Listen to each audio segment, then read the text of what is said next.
Hello everyone, welcome back to centre for ambition. My name is Nidhi. जैसे आपको पता है कि हमारे सेंटर फॉर एम्बिशन की तरफ से आपके लिए एक ऑनलाइन सीरीज स्टार्ट की गई थी, जिसमें हम ऑल सब्जेक्ट्स के घटना चक्र का यानी पूर्वालोकन का यहाँ पे जो है प्रैक्टिस करने वाले थे, उनके पीवाईक्यूज का एनालिसिस करने वाले थे। उसी सीरीज में जो मैं पढ़ा रही हूँ आपको वो है इंडियन इकोनॉमी। इंडियन इकोनॉमी में अभी तक 8 चैप्टर्स कंप्लीट हो चुके हैं। Today is 9 chapter. 9 चैप्टर में हम मनी एंड बैंकिंग के बारे में बात करेंगे। मनी एंड बैंकिंग के कुछ टॉपिक्स अकॉर्डिंग टू क्वेश्चंस मैं डिस्कस करते जाऊंगी। इसके अलावा आप आपसे एक रिक्वेस्ट है कि आप जाके बाकी के 8 चैप्टर्स देख सकते हैं। इसमें इस वाले पर्टिकुलर चैप्टर में 450 नियर अबाउट क्वेश्चंस हैं, तो हम इनको 2 बार में कवर करने वाले हैं। दैट मीन्स कि एक आज की वीडियो रहेगी, एक कल की रहेगी, यानी 2 पार्ट्स में हम इसको कवर करेंगे।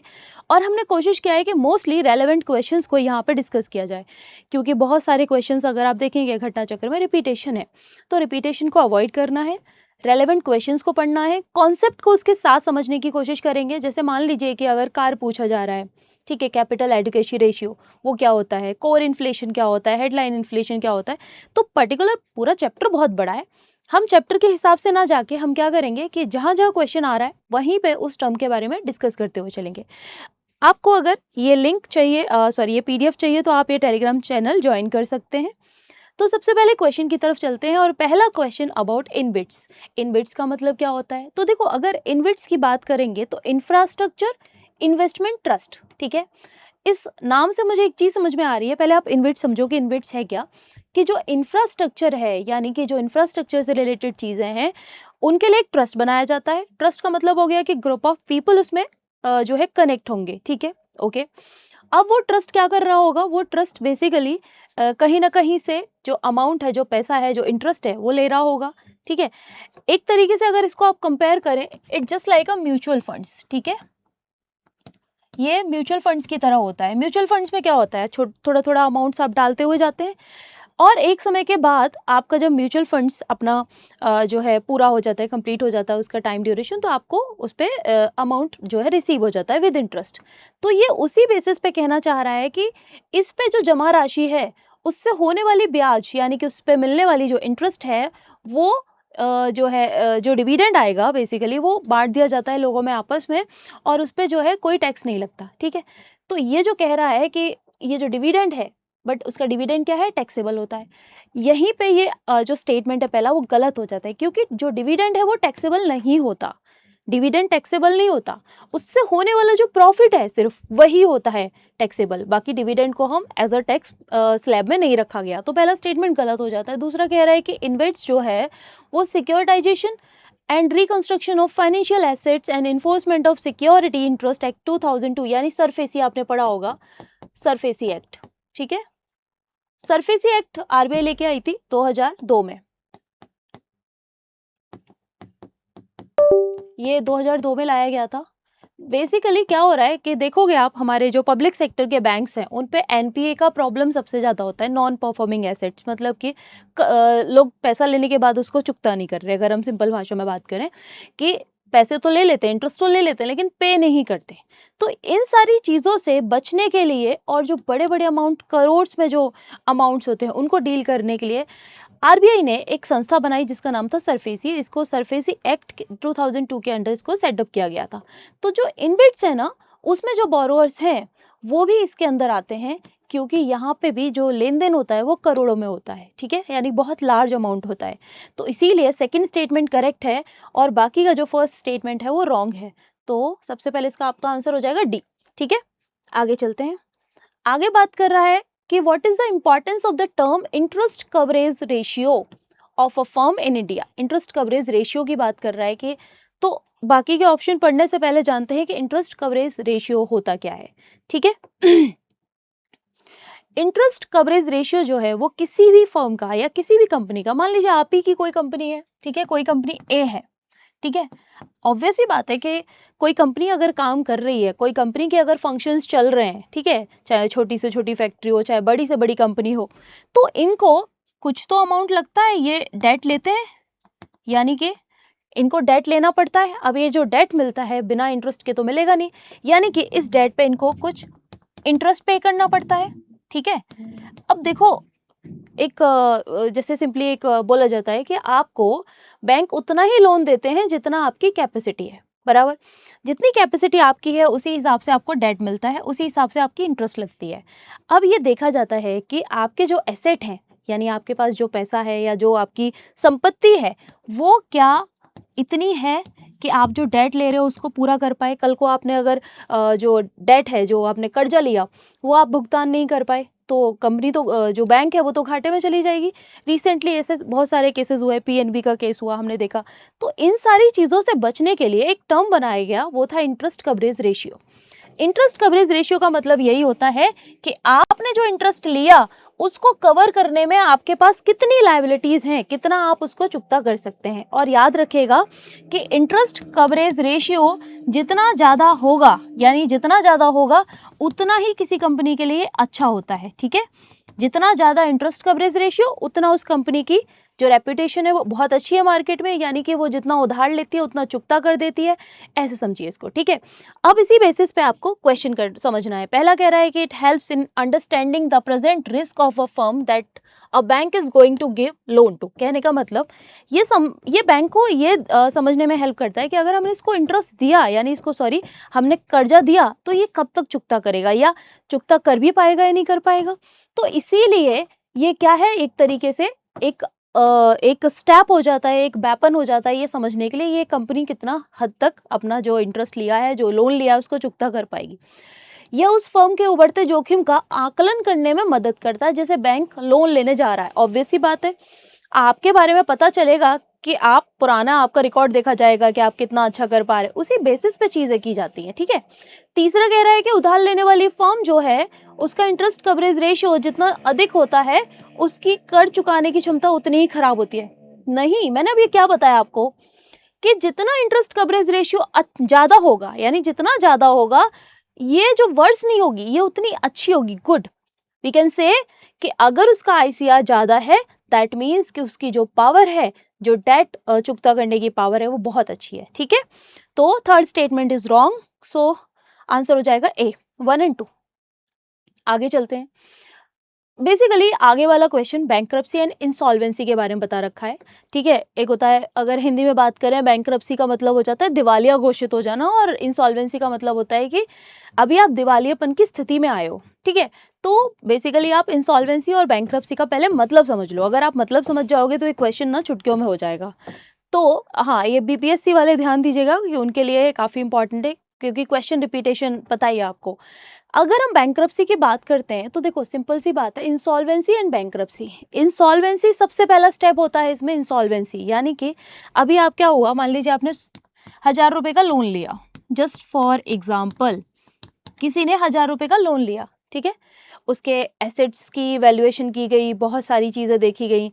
एक टाइम के बाद जब इसका पूरा टाइम पीरियड हो गया, मान लीजिए इसको 6 महीने का टाइम दिया था बैंक ने कि आप 6 महीने के अंदर क्या करो, ये 1000 रुपए चुकता कर देना विद इंटरेस्ट, ठीक है? 10% का इंटरेस्ट मान के चल लेते हैं।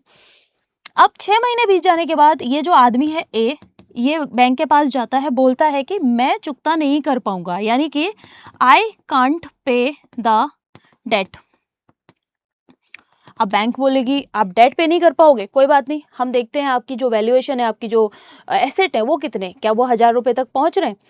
अगर मान लीजिए कि उसके जो एसेट हैं वो 1000 रुपए तक भी नहीं पहुंचे, तो उस सिचुएशन में उसको बैंकरप्ट घोषित कर दिया जाएगा कि इसका तो सब खत्म हो गया, बैंक ने वो सब ले लिया, फिर भी पैसा नहीं है। बट इससे पहले वाली जो सिचुएशन हो रही थी जहां ये भर नहीं पा रहा था, इसको कहते हैं इंसॉल्वेंसी। इंसॉल्वेंसी, इसका मतलब है कि इंसॉल्वेंसी एक प्रोसेस है और बैंक्रप्सी एक फाइनल कंक्लूजन, ठीक है? यानी अभी इंसॉल्वेंसी का मतलब आप दिवालिया घोषित कर मतलब आप उस स्थिति में आ गए कि अब आप पे नहीं कर सकते, आपकी कंडीशन ऐसी हो गई कि आप जो है जो आपने डेट लिया उसको फुल मतलब कंप्लीट नहीं कर पाओगे। उस सिचुएशन में आप क्या हो, इंसॉल्वेंट हो गए, ठीक है? बैंक्रप्सी का मतलब क्या होता है? बैंक्रप्सी का मतलब होता है कि अब आपकी हालत ऐसी है कि आपके पास कुछ नहीं बचा, आपने सब बेच दिया, फिर भी आप बैंक का चुकता नहीं कर पा रहे, तो उस सिचुएशन में क्या कहेंगे हम? बैंक्रप्सी कहेंगे। अब जरा टर्म समझते हैं कि बैंक्रप्सी का मतलब होता है refers to financial state in which an individual और entity is unable to pay off their debt. देखो, पे ऑफ नहीं कर पा रहा, ये मैंने बताया आपको कि ये होता है इंसॉल्वेंसी। ठीक है, इंसॉल्वेंसी होता है यानी दिवालियापन की स्थिति होती है ये, ना कि बैंक्रप्सी। तो पहला गलत हो गया। दूसरा कह रहा है insolvency refers to a legal process where asset of the debtor are liquidated और reorganised for benefit of creditor. कहने का मतलब उसके जो भी देनदार की जो भी संपत्ति है उसको बेचा जाता है। This is bankruptcy. ठीक है, ये बैंक्रप्सी है, यानी अब तो बैंकरप्ट हो गया ये आदमी, दिवालिया निकल गया इसका। तो ये दोनों स्टेटमेंट एक दूसरे के उल्टे दे दिए गए हैं। ठीक है, आगे चले। नेक्स्ट स्टेटमेंट कह रहा है bankruptcy is a state where insolvency is conclusion. No, bankruptcy is conclusion and insolvency is state. यानी इंसॉल्वेंसी एक स्थिति है और बैंक्रप्सी क्या है, फाइनल कंक्लूजन। हो गया अब आपका, टाटा बाय बाय, अब आप जा सकते हो, पैसा वाला सिचुएशन। ठीक है, तो थर्ड भी गलत हो गया। अब फोर्थ कह रहे हैं insolvency and bankruptcy, board of India वह रेगुलेटरी बॉडी है जो इंसॉल्वेंसी और बैंक्रप्सी की कार्यवाही की देखरेख करता है। ठीक है, इसमें कोई दिक्कत नहीं है। इंसॉल्वेंसी बैंक्रप्सी बोर्ड बनाया था गवर्नमेंट ऑफ इंडिया ने, ताकि इस तरीके के केसेस ये देख सके। तो इसका सिर्फ फोर्थ ऑप्शन जो है करेक्ट है। आगे चलते हैं। Syndicated lending spreads the risk of borrower default across multiple lenders. The syndicated loan can be fixed amount lump sums of funds but cannot be credit line. Which one of the following is correct? Okay. कहना क्या चाह रहा है कि syndicated landing यानी कई बैंकों द्वारा मिलकर दिया जाने वाला लोन। तो आपको यहाँ से ये समझ में आ गया कि सिंडिकेटेड लैंडिंग क्या होती है। ठीक है, जैसे आप गांव में देखोगे सिंडिकेट बैंक बने हुए होते हैं, यानी यहाँ पे ग्रुप ऑफ जो लेंडर्स होते हैं यानी जो लोन देने वाले होते हैं वो आके इकट्ठा होते हैं और वो लोगों को लोन देते हैं। ठीक है, उधारकर्ता की डिफॉल्ट यानी डिफॉल्ट मतलब अब वो लोन नहीं चुका सकता। ठीक है, प्लीज शब्दों के मतलब समझिए कि वो कहना क्या चाह रहा है। डिफॉल्ट क्या होता है, बैंक्रप्सी क्या होता है। ठीक है, डिफॉल्ट लोन न चुका पाने के जोखिम को कई लेंडर्स ऋण देने वालों में बांट देती है। बिल्कुल सही बात है। ठीक है, क्योंकि सिंडिकेटेड बैंक का मतलब ही यही है। यहाँ पे ये जो कॉन्सेप्ट लाया गया था ना आरबीआई के थ्रू, वो इसीलिए लाया गया था ताकि जो जोखिम है, जोखिम बोले तो जो रिस्क है, उसको क्या किया जा सके, उसको डिवाइड किया जा सके, उसको बांटा जा सके लोगों में। ठीक है, तो पहला स्टेटमेंट इज करेक्ट। नेक्स्ट बात कर रहा है कि सिंडिकेटेड लोन एक निश्चित राशि या मुफ्त रकम हो सकती है, यानी कि एक फिक्स्ड अमाउंट हो सकता है, लेकिन एक क्रेडिट लाइन नहीं हो सकती। क्यों नहीं हो सकती भाई, क्यों नहीं हो सकती, क्रेडिट लाइन क्यों नहीं हो सकती? ठीक है, तो सेकंड स्टेटमेंट इज रॉन्ग, ये क्रेडिट लाइन भी हो सकती है। तो इसीलिए क्या हो जाएगा, इसका पहला सही हो जाएगा और कथन सेकंड गलत हो जाएगा। आगे चलते हैं। What was the purpose of inter creditor agreement signed by Indian banks and financial institutions. Okay, इसको पहले छोटे तरीके से समझो। ठीक है, इंटर क्रेडिटर एग्रीमेंट क्या होता है। ठीक है, मान लीजिए आपको मतलब आपका कोई दोस्त है, उसको लोन लेना है। ठीक है, आप बैंक के पास जाते हैं और आप बोलते हैं कि अगर ये लोन नहीं भर पाया तो मैं इस चीज़ की गारंटी लेता हूँ कि इसके बदले का लोन मैं फुलफिल करूंगा, मैं कंप्लीट करूंगा। आपने क्या दिया उसको, गारंटी दी, आप बीच में गारंटर बन गए। तो वैसे ही जब फाइनेंशियल कंपनीज या बैंक्स के बीच जब भी कोई बड़ी पार्टीज यानी कि जो बिजनेस मैन होते हैं बड़े बड़े, वो जब लोन लेने आते हैं तो ये जो इंस्टीट्यूशन है इंटर क्रेडिटर एग्रीमेंट किया जाता है कि अगर ये जो बॉडी है या फिर ये जो ऑर्गेनाइजेशन है या ये जो कंपनी है लोन चुकता नहीं कर पाई तो क्या किया जाएगा, तो यहाँ पे ये काम एक थर्ड पार्टी को दे दिया जाता है और यहाँ पे 50 करोड़ तक का केसेस होते हैं, मतलब more than 50 crore, sorry more than 50 crore के केसेस यहाँ पे देखे जाते हैं। ठीक है, इसके अलावा ये बेसिकली एक वॉलंटरी एग्रीमेंट होता है, क्योंकि देखो आप खुद से गए ना अपने दोस्त के साथ, आपको किसी ने बोला तो नहीं, लेकिन अभी रिसेंटली इसको मैंडेटरी कर दिया है। ठीक है, अभी याद रखेगा कि पहले 2016 में ये सिर्फ वॉलंटरी था, but right now this is mandatory कि जब भी बड़े बड़े लोन्स देने होंगे लाइक मोर देन 50 करोड़ तो वहां पे एक गारंटर लगेगा जहां पे इंटर क्रेडिटर एग्रीमेंट साइन किया जाएगा। तो कह रहा है कि to lessen the government of India perennial burden of fiscal deficit and current account deficit. हम बात कर रहे हैं मनी सप्लाई के बारे में या मनी फाइनेंशियल रिलेटेड चीज़ है, तो यहाँ ये सब राजकोषीय घाटा वगैरह ये सब क्या कर रहा है। इंफ्रास्ट्रक्चर प्रोजेक्ट नहीं, हमने इंफ्रास्ट्रक्चर की तो बात ही नहीं की। To act independent regulator in case of application for loans of 50 crore और मोर। ओके, सही है, ये भी मैंने आपको बताया। ओके, नेक्स्ट भी सेम चीज कह रहा है, to aim at faster resolution of stressed asset of ₹50 crore और more which are under consortium lending. Correct. देखो दोनों स्टेटमेंट सिमिलर थे, बस दोनों में फर्क क्या है कि यहाँ पे बताया गया है कि जब वो स्ट्रेस्ड हो चुका है, स्ट्रेस का मतलब कि अब वो पे नहीं कर पा रहा है, अब वो दे नहीं पा रहा है उस अमाउंट को, उस सिचुएशन में ये इंसान आते हैं, ये पर्टिकुलर ऑर्गेनाइजेशन आती है और ये हेल्प करती है। आगे चलते हैं। एक टर्म है डेटा डिक्टेट, ठीक है। आरबीआई ने डेटा डिक्टेट करके एक टर्म निकाला, storage of payment system data. देखो आप जब भी फाइनेंशियल ट्रांजेक्शन्स करते हैं, लाइक पेटीएम, यूपीआई, जो भी आप यूज़ करते होंगे, तो आपके फाइनेंशियल डेटा जो है इकट्ठा होता है, उसको हैंडल करने के लिए कोई तो ऑर्गेनाइजेशन चाहिए। तो उसी कॉन्सेप्ट पे अगर आप समझना चाहें, तो उसी कॉन्सेप्ट पे हमारे जो डेटा है उसको स्टोर करने के लिए एक ऑर्गेनाइजेशन, या बेसिकली कहा जाए कि उससे रिलेटेड रूल बनाए गए बाय द आरबीआई। तो आरबीआई ने 2016 नियर अबाउट कुछ रूल्स चेंज किए थे। ठीक है, पहले क्या होता था, हमारे पास इतना टेक्नोलॉजी नहीं था, इतना डेटा इकट्ठा करने का पावर नहीं था, उतना टेक्नोलॉजी में हम पीछे थे।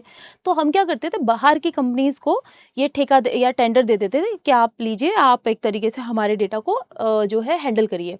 अब इसमें क्या होता है, डेटा प्राइवेसी का इशू आ जाता है, डेटा लीक हो जाता है, इस तरीके की चीज़ें होती हैं। तो उसी सिचुएशन में कि आरबीआई ने क्या किया कि एक नया जो मेथड लेके आए कि जो स्टोरेज है पेमेंट सिस्टम डेटा को, उसको स्टोर किया जाएगा, उसको इंडिया में स्टोर किया जाएगा। ठीक है, इन्होंने बोला हम फॉरेन कंपनीज को नहीं देंगे, हम इंडिया में स्टोर करने की बात कही इन्होंने। तो उसी से रिलेटेड कुछ टर्म्स दे रखे हैं, मतलब कुछ क्वेश्चंस पूछे हैं। They shall ensure that entire data relating to the payment system operated by them are stored a system only in India। ठीक है, कहाँ पे इकट्ठा होना चाहिए, सिर्फ और सिर्फ इंडिया में इकट्ठा होना चाहिए। यही मैंने आपको अभी बोला कि सिर्फ इंडिया में, क्योंकि हमें अपने डेटा के प्राइवेसी से रिलेटेड इश्यूज आ रहे थे। दूसरा हो गया, they shall ensure that the system are owned and operated by public sector enterprises. नहीं नहीं, ये यहाँ पे ऐसा कोई बाउंडेशन नहीं था कि पब्लिक सेक्टर ही आएगा। यहाँ पे कोई भी कंपनी आ सकती है, कोई भी प्राइवेट कंपनी भी आ सकती है। तो दिस वाज नॉट मैंडेटरी। ठीक है, ये ये जो सुनिश्चित करना था ये मैंडेटरी नहीं था। ठीक है, सेकंड गलत हो जाएगा। They shall submit the consolidated system audit report to CAG. नहीं, ये कैग का काम नहीं है। यहाँ की जो रिपोर्ट्स हैं वो एक ऑर्गेनाइजेशन है, अगर आपने नाम पढ़ा होगा, सर्ट इन। ये एक ऑर्गेनाइजेशन है जो इसके स्टोरेज, इसके ऑडिटिंग से रिलेटेड काम करती है, ना कि कैग। ठीक है, हटा दीजिए, क्योंकि कैग जब आप पढ़ते हैं आर्टिकल 148 में पॉलिटी में, आपने देखा होगा कैग के फंक्शंस, तो कहीं भी आपने ऐसा नहीं सुना होगा कि कैग जो है डेटा से रिलेटेड स्टोरेज के मैटर्स को देखता है। ठीक है, तो ये कैग का काम नहीं है। Second and third are wrong, so आपका आंसर हो जाएगा ए। आगे चलते हैं, merchant discount rate. Merchant discount rate होता क्या है, ये आप आज समझ लीजिएगा ढंग से कि होता क्या है।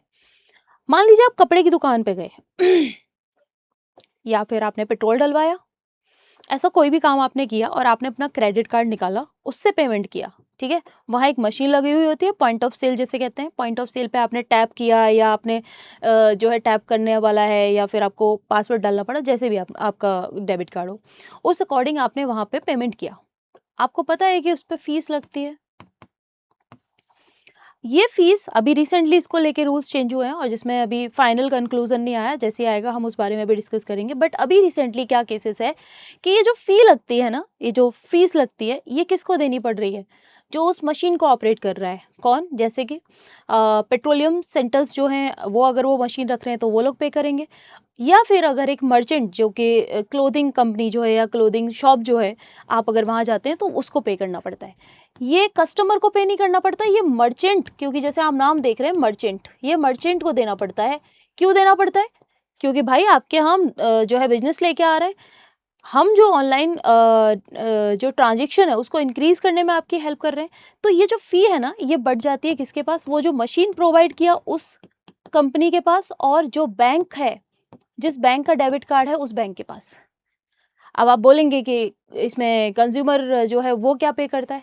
आपको हर महीने, हर साल जो एक पेमेंट, एक फीस देनी पड़ती है ना डेबिट कार्ड के लिए, उसमें से ये पैसा कट होता है। ठीक है, इस पे कुछ 1% या 2% कुछ ऐसा रहता है। तो ये वाली चीज़ है। तो पहला कह रहा है incentive given by banks to a merchant. Incentive नहीं है भाई, ये इंसेंटिव होता तो कटता नहीं। ये कट किसके पास से रहा है, मर्चेंट के पास से रहा है। भले नाम इसका मर्चेंट डिस्काउंट रेट है, बट ये लगता किस पे, मर्चेंट पे ही लगता है। सो पहला इंसेंटिव वाला आप हटा ही दीजिए बिना पढ़े। Amount paid back by banks, bank क्यों पे करेगा भाई? बैंक आपको ऑलरेडी सर्विस प्रोवाइड करवा रहा है। और याद रखिएगा, बैंक्स कभी आपको फ्री में कुछ नहीं देते। अगर बैंक्स आपको क्रेडिट कार्ड दे रहे हैं, डेबिट कार्ड दे रहे हैं, उसके चार्जेस हैं। हर हफ्ते सॉरी हर साल आपके बैंक से कटता है वो पैसा, ठीक है। इसके अलावा charge to a merchant, okay, charge to a merchant by a bank for accepting payments from his customers through the bank's debit card, ठीक है। क्या हो गया? ये चार्ज है जो मर्चेंट पे लग रहा है। क्यों? क्योंकि वो एक पर्टिकुलर बैंक के डेबिट कार्ड और इसके साथ क्रेडिट कार्ड भी है, ठीक है।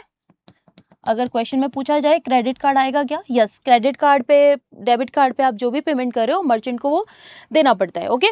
सो C is the correct answer. Incentive given by government to merchant, नहीं, ऐसा कुछ नहीं है, ये हटा दीजिए। पॉइंट ऑफ सेल समझ के इसको करेक्ट नहीं कीजिएगा, ठीक है। आगे चलते हैं। National payment cooperation national payment corporation of India NPCI helps in promoting the financial inclusion in the country. देखो, पहले तो फाइनेंशियल इंक्लूजन समझ लो होता क्या है। फाइनेंशियल इंक्लूजन का बड़ा सिंपल मतलब है कि क्या आपके पास बैंक अकाउंट है, क्या आप ट्रांजेक्शन करना जानते हैं, क्या आप फाइनेंशियली इंडिपेंडेंट होके आप फाइनेंशियल टर्म्स समझ पा रहे हैं, तो इसको कहते हैं फाइनेंशियल इंक्लूजन, ठीक है। बैंक अकाउंट होना, क्रेडिट की जो है समझ होना, ठीक है, सेविंग अकाउंट होना, इस तरीके की चीज़ है। अगर आप कर पा रहे हैं या आपके पास है तो आप फाइनेंशियली इंक्लूडेड हैं, ठीक है। तो जो एनपीसीआई है ना, national payment corporation of India, इसका जो मेन काम था ना वो यही था कि कंट्री में कैसे भी करके फाइनेंशियल इंक्लूजन को क्या है और स्ट्रेंथन करना है, ठीक है। ये काम था इसका। ठीक है। इसके अलावा जो एनपीसीआई है हैज़ लॉन्च्ड अ रुपे। आपने देखा होगा कि पहले आपके पास जो है दूसरे डेबिट कार्ड हुआ करते थे, अभी रुपए का आपके पास एक डेबिट कार्ड जो है दिखता होगा, ठीक है। वो रुपए का डेबिट कार्ड जो है, ये कार्ड पेमेंट स्कीम है जो 2012 में लॉन्च की गई थी, ठीक है। 2012 में लॉन्च की गई थी ताकि हम फॉरेन, जैसे कि वीजा कार्ड चलता है, उस पे आप डिपेंड ना रह सकें। तो दोनों स्टेटमेंट इसमें करेक्ट है।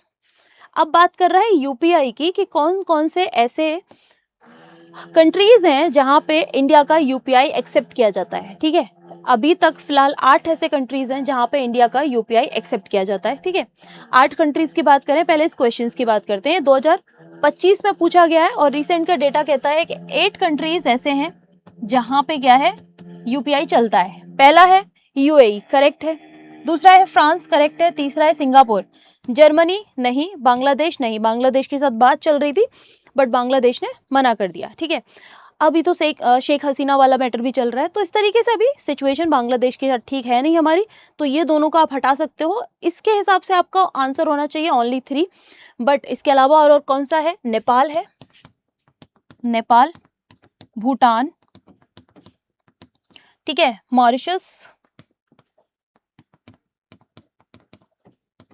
मॉरिशस हो गया, Nepal, Bhutan, Mauritius, UAE, France, Singapore, और इसके अलावा है श्रीलंका, एक लास्ट में है कतर।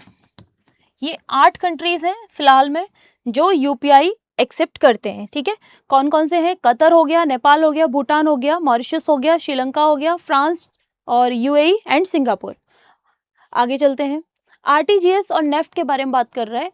कभी भी अगर आप बैंक गए हो तो मान लीजिए आपको कुछ मोर देन 1 लाख, 2 लाख, 3 लाख, जो भी अमाउंट अगर आपको ट्रांसफ़र करवाना है किसी दूसरे अकाउंट में, किसी दूसरी ब्रांच में अगर आपको ट्रांसफ़र करवाना है, तो आपके पास ना वो ऑप्शन देता है कि सर आप आरटीजीएस करवाएंगे या नेफ्ट करवाएंगे। अब आरटीजीएस क्या होता है? रियल टाइम ग्रॉस सेटलमेंट, ठीक है। नेफ्ट क्या होता है? Real time gross settlement. Basically ये भी एक मेथड है और ये भी एक मेथड है जिससे आप अपना पेमेंट ट्रांसफर करते हैं, ठीक है। नेफ्ट क्या होता है? National electric fund transfer. RTGS का मतलब रियल टाइम ग्रॉस सेटलमेंट और national electronic fund transfer, NEFT. ये दोनों ही मेथड्स जो हैं वो आपके ट्रांसफर के लिए आते हैं, फंड ट्रांसफर के लिए आते हैं। तो पहला कह रहा है कि in RTGS the settlement time is instantaneous while in case of NEFT it takes some time to settle payment, okay. उसके बाद अगला कह रहा है कि in RTGS the customer is charge for inward transaction while that is not case of for the NEFT, okay.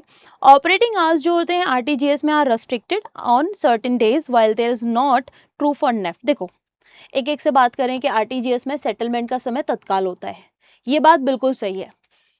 इसीलिए RTGS लोग जल्दी कराते हैं कि भाई क्या करो आरटीजीएस कर दो। ये बिफोर मतलब 24 घंटे से पहले कर देता है, बिफोर 24 आवर्स। नेफ्ट के केस में क्या है, थोड़ा सा टाइम लगता है, ठीक है, हो सकता है एक दिन पूरा लग जाए, तो नेफ्ट में टाइम लगता है, टाइम कंज्यूमिंग होता है। तो पहला स्टेटमेंट तो करेक्ट है। आरटीजीएस में ग्राहक से इनवर्ट ट्रांजेक्शन के लिए, इनवर्ट ट्रांजेक्शन अगर आप कर रहे हो तो कोई चार्ज नहीं लिया जाता, जबकि अच्छा नेफ्ट में नहीं लिया जाता और आरटीजीएस में लिया जाता है, ऐसा कह रहा है। देखो दोनों में से किसी में कोई चार्ज नहीं लिया जाता। इनवर्ट पेमेंट अगर आप कर रहे हो, ठीक है, सेम ब्रांच में अगर आप पेमेंट कर रहे हो, सेम बैंक में अगर आप कर रहे हो, तो कोई भी आपसे ट्रांजेक्शन नहीं लिया जाएगा, चाहे वो आरटीजीएस हो चाहे वो नेफ्ट हो। तो ये गलत है। ऑपरेटिंग आवर्स जो होते हैं आरटीजीएस के are restricted on certain days and while there is not, देखो ऐसा कुछ नहीं है, कोई रेस्ट्रिक्शन नहीं है, 24/7 का टाइम रहता है, आप कभी भी जाइए, कभी भी हो सकता है, ऐसा नहीं कि अभी छुट्टी है संडे को नहीं होगा, ऐसा कुछ नहीं होता। 24/7 आप कभी भी जाइए। तो पहला स्टेटमेंट ही इसमें करेक्ट है। ओके, आगे चलते हैं। Consider the following statement in respect of digital rupee. अब डिजिटल रुपी देख के अगर आपको कुछ और समझ में आए तो उससे पहले मैं बता दूं कि डिजिटल रुपी जो सिंपली आपके पास अभी 10 रुपए हैं, अगर वही 10 रुपए अगर डिजिटली कन्वर्ट कर दिए जाए तो वो डिजिटल रुपी हो जाएगा, ठीक है। आरबीआई का एक इनिशिएटिव है।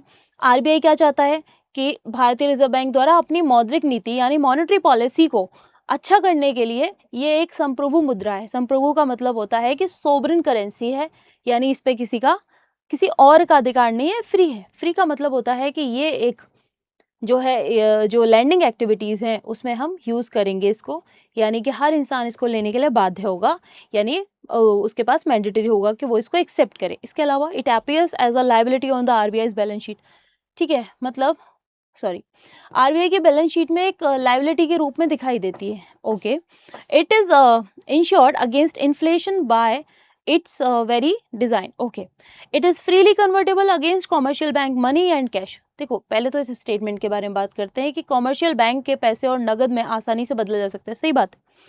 जैसे आप अभी जाओ 10 रुपए आपके लिए हैं, वैसे ये ऑनलाइन है, ऐसे आपको समझना है इसको। कुछ अलग से ये मनी नहीं है, लाइक टोकन जैसा कुछ नहीं है, ये मनी है प्रॉपर। इसको यूज करना, फ्रीली कन्वर्टेबल कर सकते हो मनी और कैश में, करेक्ट है। अब आप एक बात बताओ, आपके पास जो 10 रुपए हैं क्या वो इंश्योर्ड है, मतलब इन्फ्लेशन से इंश्योर्ड है? जैसे जैसे इन्फ्लेशन बढ़ेगा 10 रुपए की कीमत उतनी बढ़ती जाएगी, ऐसा तो नहीं है। तो फिर ये डिजिटल रुपी कैसे इंश्योर्ड हो सकती है? जरा सोच के देखो कि इसकी बनावट जो है इन्फ्लेशन से कैसे कंट्रोल हो सकती है, जब हमारे नॉर्मल रुपए इन्फ्लेशन से कंट्रोल नहीं है। तो ये भी नहीं होगा, क्योंकि सेम ही तो चीज है ना, सेम ही चीज है, बस हम डिजिटल रुपी उसको डिजिटली कन्वर्ट कर दिया, यही तो कहना चाह रहे हैं। तो इसका थर्ड ऑप्शन जो है गलत हो जाएगा, आपका आंसर हो जाएगा 1, 2 एंड 4। आगे चलते हैं। सेंट्रल बैंक का with reference to central bank digital currencies consider the following statement. Okay, तो ये इसकी बात कर रहा है कि सेंट्रल बैंक की डिजिटल करेंसी के संदर्भ में निम्नलिखित कथनों में से विचार कीजिए। यूएस डॉलर या स्विफ्ट सिस्टम का इस्तेमाल किए बिना डिजिटल करेंसी में पेमेंट करना संभव है। सही बात है, आप कर सकते हो। डिजिटल करेंसी एक ऐसी शर्त के साथ जारी किया जा सकता है जो उसमें पहले से प्रोग्राम की गई हो, जैसे कि इसे खर्च करने की समय सीमा। देखो, digital currency can be distributed, can be कह रहा है तो ऐसा किया जा सकता है, तो इसीलिए दोनों स्टेटमेंट जो है इसमें करेक्ट हो जाएंगे। आगे चलते हैं। हाँ, जैसे इंडिया में पेमेंट सिस्टम है ना, नेफ्ट आरटीजीएस, वैसे ही ये यूएस के हैं, याद रखिएगा।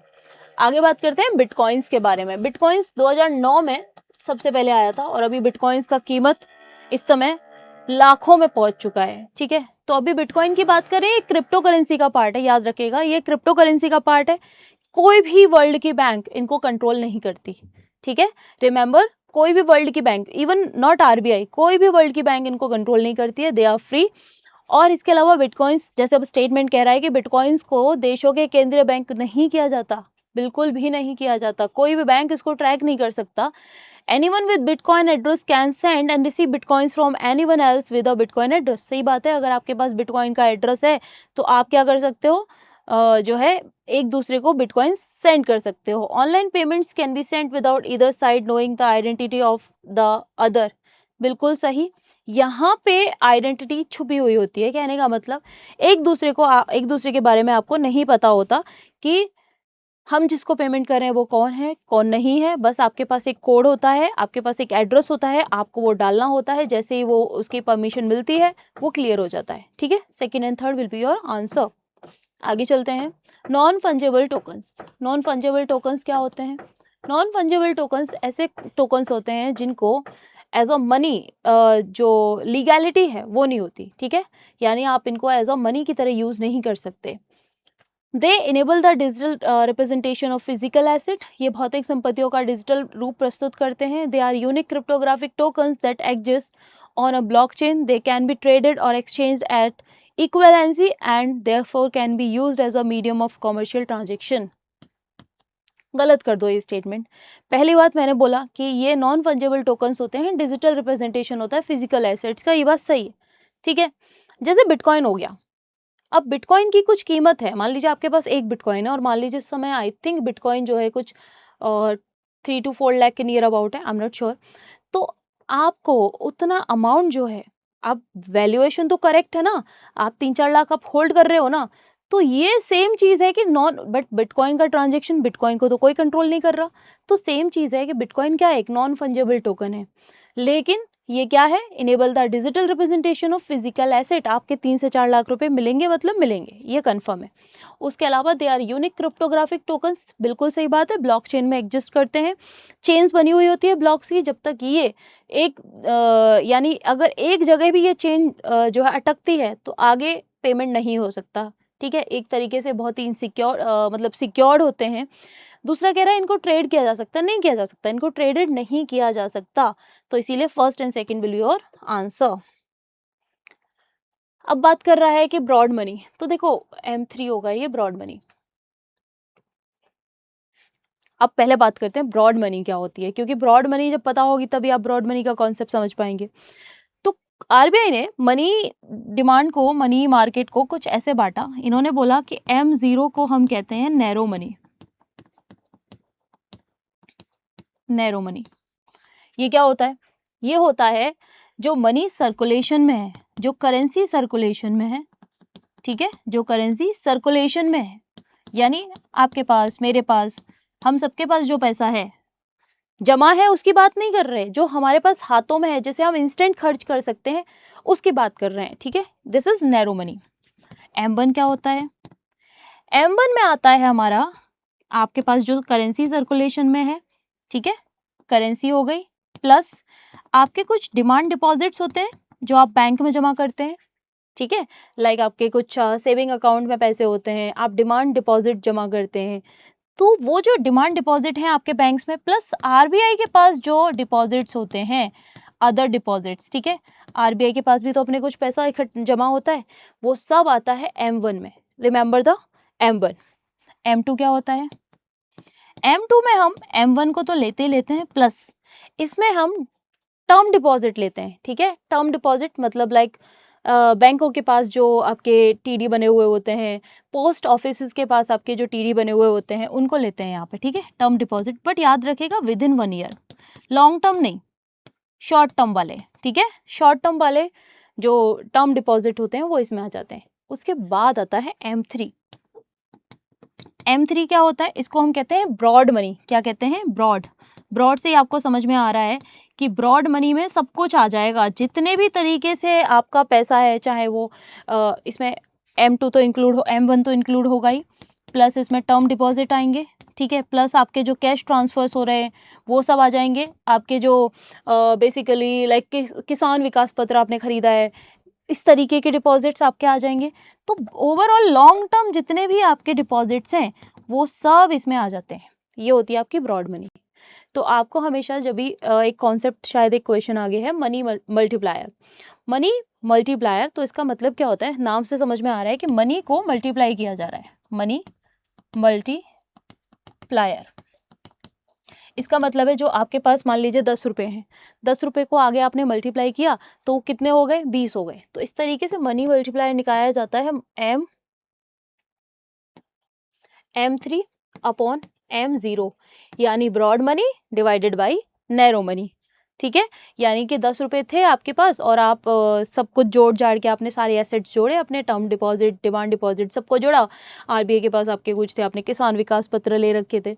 इन सब चीज़ों को जोड़ के आपके पास जो अमाउंट बना, जब आप डिवाइड करेंगे तो पता चलेगा कि आपका मनी मल्टीप्लायर कितना है। ठीक है, remember the formula of money multiplier. तो अगर हम ये समझ गए हैं कि M3 क्या होता है, तो ये ब्रॉड मनी की बात कर रहा है। M3 क्या होता है? करेंसी विद पीपल, सही बात है। डिमांड डिपॉजिट विद बैंक, सही बात है। टाइम डिपॉजिट विद बैंक, सही बात है। तो ये तीनों चीजें इसमें इंक्लूड हो जाती हैं। नेक्स्ट कह रहा है कि सबसे ज्यादा लिक्विड एसेट कौन सा है। अच्छा, लिक्विड एसेट से मतलब क्या होता है, पहले वो समझते हैं कि लिक्विड एसेट होते क्या हैं। लिक्विड एसेट का मतलब होता है कि आपको जब जरूरत है आप तब खर्च कर सको। मान लीजिए आपके पास क्रेडिट कार्ड है, क्रेडिट कार्ड को क्या आप इंस्टेंट खर्च कर सकते हो? डेबिट कार्ड है, क्या डेबिट कार्ड को इंस्टेंट खर्च कर सकते हो? नहीं ना। बट आपके पास 10 रुपए हैं, आप इंस्टेंट खर्च कर सकते हो? यस, कर सकते हो। जैसे क्रेडिट कार्ड के लिए आपको पर्टिकुलर मशीन ढूँढनी पड़ेगी, आप उसी जगह जा सकते हो जहाँ क्रेडिट कार्ड एक्सेप्ट किया जा रहा होगा, आप हर जगह क्रेडिट कार्ड का यूज़ नहीं कर सकते। डेबिट कार्ड के लिए आप उसी जगह जा सकते हो जहाँ डेबिट कार्ड यूज़ किया जा रहा होगा या जिसका पेमेंट हो रहा होगा, या फिर आप बैंक जाओगे या फिर एटीएम जाओगे, वहाँ से पैसा निकालोगे। तो इस तरीके से जहाँ पे आपकी पॉसिबिलिटीज़ हो पा रही हैं, आप क्या है वहीं पे इसको ऐड ऑन करते हो। ठीक है? तो ये बेसिकली आपका लिक्विड एसेट का मतलब है, आपके पास जो है आपके हाथ में होना चाहिए। जितना ज़्यादा आपके हाथ में, उतना ज़्यादा आप खर्च कर सकते हो। करेंसी सबसे ज़्यादा लिक्विड स्टेज होता है। सबसे ज़्यादा लिक्विड एसेट अगर कोई है आपका, वो है करेंसी, जो आपके पास हाथ में है या आपके पर्स में है। ठीक है? बैंक में अगर वो करेंसी है, तो वो आपकी लिक्विड एसेट नहीं है, वो आफ्टर करेंसी आएगी। यानी कि वो फिर, जैसे अगर मैं डिमांड डिपॉजिट या टाइम डिपॉजिट की बात करूँ, तो आपकी डिमांड डिपॉजिट ज़्यादा लिक्विड है as compare to time deposit. ठीक है? क्योंकि एक टाइम के बाद ही आप निकालोगे, उनके म्यूचुअल डेट होने के बाद ही निकालोगे, जबकि डिमांड डिपॉजिट आप कभी भी निकाल सकते हो। Got it? तो ये फ़र्क होता है लिक्विड एसेट्स में। Demand deposit with bank, time deposit, savings. देखो सबसे ज़्यादा आपके लिक्विड स्टेज में क्या है? करेंसी। तो नंबर 1 पे करेंसी होनी चाहिए, यानी 4। यस, इन दोनों में से जाना है आपको, ये हटा दीजिए। ओके, उसके बाद क्या होगा? आपके सेविंग्स जो बैंक के साथ हैं, ठीक है? कभी भी निकाल सकते हो सेविंग्स। आपके सेविंग अकाउंट में 100 रुपए पड़े थे, आप फटाक से गए निकाल के ले आए। और वहीं आपके डिमांड डिपॉजिट जमा है 100 रुपए का, टाइम लगेगा, आप बैंक के पास जाओगे, बैंक प्रोसेस करेगा तब निकालेगा। और टाइम डिपॉजिट, मान लीजिए आपने 3 महीने के जमा किए, 3 महीना जब तक पूरा नहीं होगा आप नहीं निकाल सकते। तो इसी हिसाब से अगर हम जाएँ तो सबसे ज़्यादा हमारे पास लिक्विड क्या है? वो है हमारी करेंसी। फिर उसके बाद सेविंग डिपॉजिट जो है बैंक के पास, फिर डिमांड डिपॉजिट जो है, फिर लास्ट में आता है टाइम डिपॉजिट। ठीक है? आगे चलते हैं। द मनी मल्टीप्लायर, अभी मैंने बात की मनी मल्टीप्लायर क्या करता है कि बैंकों में कैश रिजर्व कितना रेशियो, नहीं ये सब कुछ नहीं देखता। बैंकों में वैधानिक तरलता, बैंकों लोगों की बैंकिंग जाने की आदत में वृद्धि, जनसंख्या, देखो जनसंख्या वृद्धि से तो कोई मतलब ही नहीं है। ठीक है? Increase in statutory liquidity ratio in banks, इससे भी कोई लेना देना नहीं है। कैश रिजर्व रेशियो ने, बैंकिंग हैबिट लोगों की कितनी बदली, यही देखता है कि आप बैंकों में कितना पैसा जमा कर रहे हैं। क्योंकि M3 आपको याद आया, हम फॉर्मूला बताई थी मैं last, M3 upon M2, M3 upon M0 होता है। ठीक है? और M3 में आपको पता होगा कि बैंक में आपका कितना पैसा डिपॉजिट है, टर्म डिपॉजिट, ठीक है, TD आपका, डिमांड डिपॉजिट, ये सब आते हैं। तो इसीलिए बैंकों की लोगों की बैंकिंग हैबिट्स बताता है। इसके अलावा नेक्स्ट है कि विद रेफरेंस टू, अच्छा ये क्वेश्चंस क्या है कि ये वाला क्वेश्चन अगर आप देखेंगे मिनिस्ट्री से रिलेटेड है। यूपीएससी 2025 का क्वेश्चन है और ऐसा बहुत जनरली कम ही होता है कि इस तरीके से पूछा जाए। इसमें पहला गलत है, क्योंकि ये जो है मिनिस्ट्री ऑफ, हाँ कहाँ गई, ये मिनिस्ट्री ऑफ होम अफेयर्स नहीं है, ये मिनिस्ट्री ऑफ फाइनेंस के अंदर आता है। ठीक है? ये मिनिस्ट्री ऑफ फाइनेंस के अंदर आता है। डायरेक्टरेट ऑफ इन्फोर्समेंट जो है, इसका काम होता है enforcement of fugitive economic offender act, और इसका काम होता है कि ये मिनिस्ट्री ऑफ फाइनेंस के, हाँ मिनिस्ट्री ऑफ फाइनेंस के अंदर आएगा। क्योंकि इन्फोर्समेंट और ये सब चीज़ें क्या है, फाइनेंशियल एक्टिविटीज़ हैं, तो किसके अंदर आना चाहिए? ऑफ कोर्स फाइनेंस के अंदर आना चाहिए। आगे चलते हैं। डायरेक्टरेट ऑफ रेवेन्यू ड्राइव, ठीक है, इन्फोर्स क्या करता है? कस्टम, रेवेन्यू से रिलेटेड बात कर रहा है, ये भी सही है। और ये फिर किसके अंदर आएगा? रेवेन्यू के अंदर आएगा। तो सेकंड स्टेटमेंट करेक्ट है इसका। थर्ड कह रहा है directorate general of system and data management, ये सिस्टम एंड डेटा मैनेजमेंट नहीं है, ठीक है, यहाँ पे ये जो है बाकी ये दोनों चीज़ें सही दे रखी हैं। ये आता है directorate general of analytics and system, ठीक है? एनालिटिक्स एंड एनालिटिक्स की बात कर रहा है इसीलिए एनालिटिक्स एंड सिस्टम, ठीक है? इन सब के अंदर ही आता है, तो ये गलत है, पहला गलत है, थर्ड गलत है, इसमें सिर्फ एक ही करेक्ट होगा। आगे चलते हैं। Which one of the following statement correctly describe the meaning of legal tender money. मैंने इससे पहले भी कई बार लीगल टेंडर मनी के बारे में बताया कि लीगल टेंडर मनी का मतलब सिंपल ये होता है कि अगर आप उस पैसे को, उस अमाउंट को किसी को दे रहे हो तो वो लेने के लिए बाध्य है। बैंक के पास अगर जाओ तो बैंक को एक्सेप्ट करना पड़े, that is legal tender money, ठीक है? यानी लीगली उनको क्या है, कानूनी रूप से मान्यता है, उनको उनको बनाया गया है कि उनको एक्सेप्ट ही करना पड़ेगा। तो money which is tendered in courts, courts वगैरह की बात क्यों कर रहे हैं हम यहाँ पे? Money which creditor is under compulsion to accept the settlement of his claims. सही बात है। अब आप कुछ लोग कंफ्यूज हो जाएंगे, cheque, draft, bill of exchange, ये सब बैंक नहीं है ना। हर जगह आपका चेक नहीं चल सकता, हर जगह आपके जो डिमांड डिपॉजिट्स हैं या जो आपके चेक्स हैं ये सब नहीं चल सकते ना। किसी देश में चलन में मौजूद धातु, धातु वाला तो बहुत पुराने जमाने की बात हो गई, ठीक है? आगे बात करते हैं। With reference to Indian economy, demand pull inflation. देखो, सिंपली डिमांड पुल या कॉस्ट पुल, इस तरीके की जो इन्फ्लेशन की बात होती है, पहले बात तो इन्फ्लेशन क्या होता है? इन्फ्लेशन का मतलब होता है कि जो हमारी प्रोडक्शन है वो कम हो रहा है, यानी जो चीज़ें हैं उनकी जो डिमांड है वो बहुत ज़्यादा बढ़ गई है और प्रोडक्शन हम कर नहीं पा रहे। इस वजह से क्या हो रहा है, कीमत बढ़ जा रही है, ठीक है? तो इन्फ्लेशन का मतलब होता है महंगाई हो जाना, ठीक है? महंगाई बढ़ रही है। तो जब डिमांड पुल की बात आएगी, इसका मतलब डिमांड तो बहुत ज़्यादा है, लोग बहुत ज़्यादा डिमांड कर रहे हैं उस चीज़ की, लेकिन सप्लाई जो है वो नहीं हो पा रही है। सप्लाई क्या है, नहीं हो पा रही है। इस चक्कर में क्या हो गया, उस चीज़ के, उस ऑब्जेक्ट के प्राइस इंक्रीज हो गए। तो इसी को हम कहते हैं डिमांड पुल इन्फ्लेशन, यानी डिमांड की वजह से खिंचाव आया और महंगाई बढ़ गई। सिंपल भाषा में समझना है तो ऐसे कह सकते हैं। तो with reference to Indian economy, demand pull inflation can be caused या increase which of the following. तो सिंपली मान लीजिए डिमांड पुल इन्फ्लेशन चल रहा है, उसकी वजह से क्या क्या चीज़ें हो सकती हैं, इन सब के बारे में बात की जा रही है। पहला कह रहा है कि expansionary policies, okay. Fiscal stimulus, fiscal stimulus इससे पहले हमने एक किसी उसमें कवर किया है किसी लेक्चर में। तो उसका मतलब है कि आप क्या कर रहे हो, आप पैसा डाल रहे हो इकोनॉमी में, ठीक है? आपने कुछ अमाउंट ऑफ मनी, आपने मनी जो है वो इंजेक्ट कर दिया। इंजेक्ट करने का मतलब है इकोनॉमी में पैसे की कमी थी, आपने पैसा इंजेक्ट कर दिया, अब लोगों के पास, सबके पास पैसा है। अब आप सोच के देखो, लोगों के पास पैसा है, वो तो इसीलिए डिमांड कर रहे थे ना। अब उनके हाथों में अगर आप और पैसा दे दोगे तो उनकी तो डिमांड और बढ़ जाएगी और आपकी सप्लाई हो नहीं रही है। तो ऐसी सिचुएशन में इन्फ्लेशन कम होगा कि ज़्यादा होगा? ऑब्वियस ही बात है कि इन्फ्लेशन क्या होगा, बढ़ेगा। तो ये वाला गलत हो जाएगा। सेकंड हटाने से, एक मिनट एक मिनट एक मिनट एक मिनट ना, can be caused, okay okay okay okay, cause cause cause cause की बात कर रहा है, ठीक है ठीक है। क्या इसका जो है कारण हो सकता है, ठीक है, यानी और बढ़ सकता है। हाँ सही है सही है। तो इससे क्या है, हाँ सही बता रही थी मैं। इससे क्या हो रहा है, आप देखो कि जब आप लोगों को पैसा दे रहे हो उनके हाथ में, तो उससे क्या होगा, लोगों के पास और पैसा आएगा, लोग और ज़्यादा डिमांड करेंगे। तो ये सिचुएशन जो है ये और खतरनाक है, इसको और बढ़ा देगी, ठीक है? वो यही पूछ रहा था कि ये सिचुएशन इसको और बढ़ा देगी। दूसरा, एक्सपांशनरी पॉलिसीज। एक्सपांशनरी पॉलिसीज का मतलब है कि आपने मान लीजिए कि इसका कोई एग्जांपल दे सकते हैं क्या, विस्तारवादी नीतियां?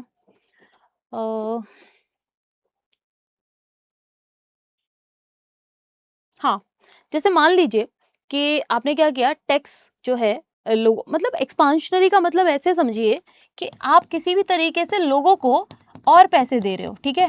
लोगों को और पैसे दे रहे हो, यानी उनकी जो मनी की डिमांड थी, मतलब बेसिकली जो मनी है मार्केट में आप इंजेक्ट कर दे रहे हो। बिल्कुल ये भी सिमिलर चीज हो गई लाइक फिस्कल स्टिमुलस, ठीक है? आप विस्तारवादी नीति लेके आ रहे हो, यानी और आप एक्सपांड कर रहे हो जिसमें और लोगों के पास पैसा आ रहा है, ठीक है? आपको क्या करना चाहिए था, आपको रोक जाना चाहिए था, यानी आपको पैसे की सप्लाई कम करनी चाहिए थी ताकि लोगों के पास पैसा कम रहता तो इन्फ्लेशन कंट्रोल होता। बट आप क्या कर रहे हो, पैसा बढ़ाए जा रहे हो। इसी को एक्सपांशनरी पॉलिसी कहते हैं।